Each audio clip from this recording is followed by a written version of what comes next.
नमस्कार, आप देख रहे हैं अपना पसंदीदा न्यूज बुलेटिन न्यूज 360 और मैं हूं आपके साथ दीप्ति शाही सिंह।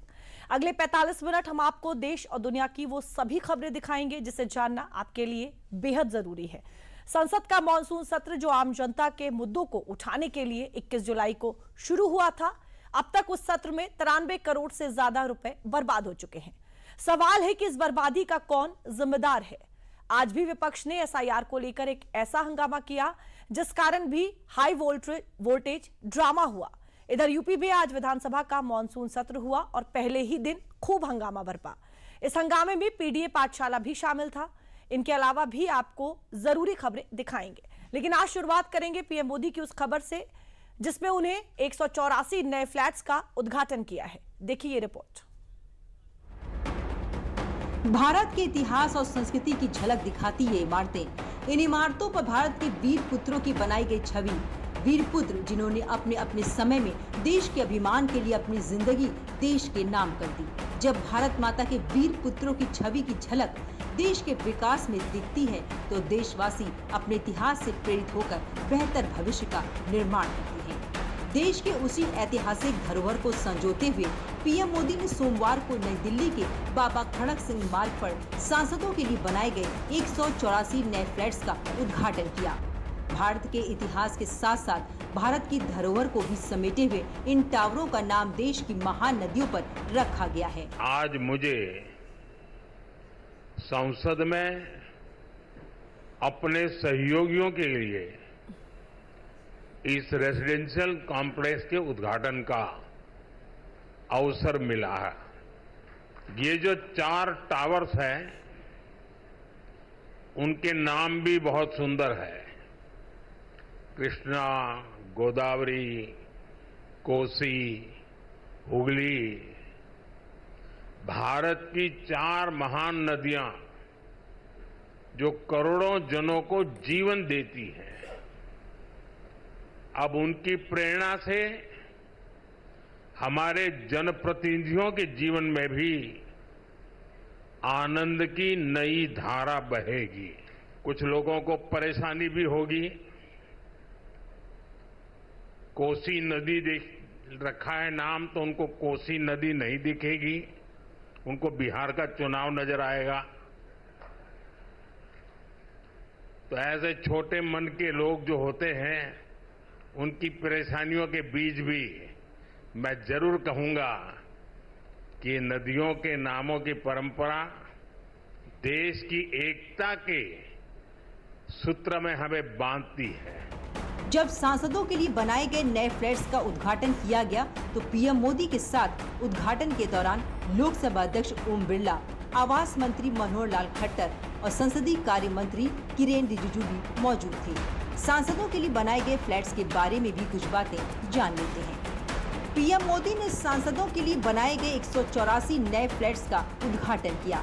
फ्लैट्स दिल्ली के बाबा खड़क सिंह मार्ग पर बनाया गया है। ये सभी फ्लैट्स टाइप 7 के मल्टी स्टोरी अपार्टमेंट हैं। फ्लैट्स को सेंट्रल पब्लिक वर्क्स डिपार्टमेंट ने करीब 550 करोड़ रुपए की लागत से बनाया है। नए फ्लैट्स इसलिए बनाए गए हैं क्योंकि सांसदों के लिए आवास की कमी थी। हर फ्लैट करीब 5000 स्क्वायर फीट के कारपेट एरिया का है, जिसमें सांसदों के रहने के साथ साथ उनके दफ्तर, स्टाफ के कमरे और सामुदायिक केंद्र की सुविधा भी है। ये सभी इमारतें भूकंप रोधी हैं और सुरक्षा के लिए मजबूत इंतजाम किए गए हैं। पीएम मोदी ने फ्लैट्स के उद्घाटन के बाद देश के वीर जवानों की शहादत को याद करते हुए और पर्यावरण को ध्यान में रखते हुए परिसर में सिंदूर का पौधा लगाया। यही नहीं, पीएम मोदी ने बाबा खड़क सिंह मार्ग पर सांसदों के लिए टाइप 7 बहुमंजिला फ्लैटों का निर्माण करने वाले श्रमिकों, श्रमजीवियों से बातचीत भी की। पीएम मोदी ने इसके बारे में भी बताया कि नए भवन से सांसदों के काम पर क्या फर्क पड़ेगा। पुराने आवास जिस तरह बदहाली का शिकार होते थे, सांसदों को जिस तरह आए दिन परेशानियों का सामना करना पड़ता था, नए आवासों में गृह प्रवेश के बाद उससे मुक्ति मिलेगी। सांसद साथी अपनी समस्याओं से मुक्त रहेंगे तो वो अपना समय और अपनी ऊर्जा और बेहतर तरीके से जनता की समस्याओं के समाधान में लगा पाएंगे।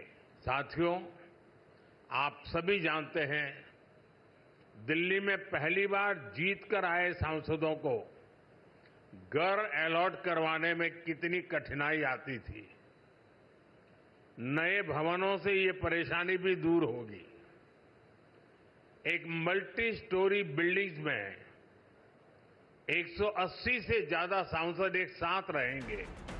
पीएम मोदी ने इस बात पर भी जोर दिया कि कैसे विकास की इस धारा से देश के बर्बाद हो रहे करोड़ों रुपए को बचाया जा सकता है।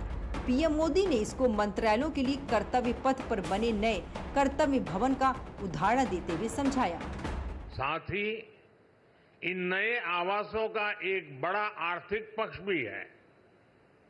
अभी कर्तव्य भवन के लोकार्पण पर ही मैंने बताया था, अनेक मंत्रालय जिन किराए की बिल्डिंग में चल रहे थे, उनका किराया ही करीब 1,500 करोड़ रुपए साल भर होता था। ये देश के पैसे की सीधी बर्बादी थी। इसी तरह पर्याप्त सांसद आवास न होने की वजह से भी सरकारी खर्च बढ़ता था। 2014 से अब तक इन फ्लैट्स को मिलाकर करीब 350 सांसद आवास बनाए गए हैं। यानी एक बार ये आवास बन गए तब जनता का भी पैसा बच रहा है। साथियों, 21वीं सदी का भारत जितना विकसित होने के लिए अधीर है, उतना ही संवेदनशील भी है। सीमित जमीन होने के कारण यहाँ ऊंची इमारतों का निर्माण किया गया है, जिससे जगह का बेहतर इस्तेमाल हो और रखरखाव का खर्च कम आए। साथ ही पर्यावरण का ध्यान रखते हुए नए फ्लैट्स में ग्रीन टेक्नोलॉजी का इस्तेमाल किया गया है, जिससे ये पर्यावरण के अनुकूल और ऊर्जा बचाने वाला है।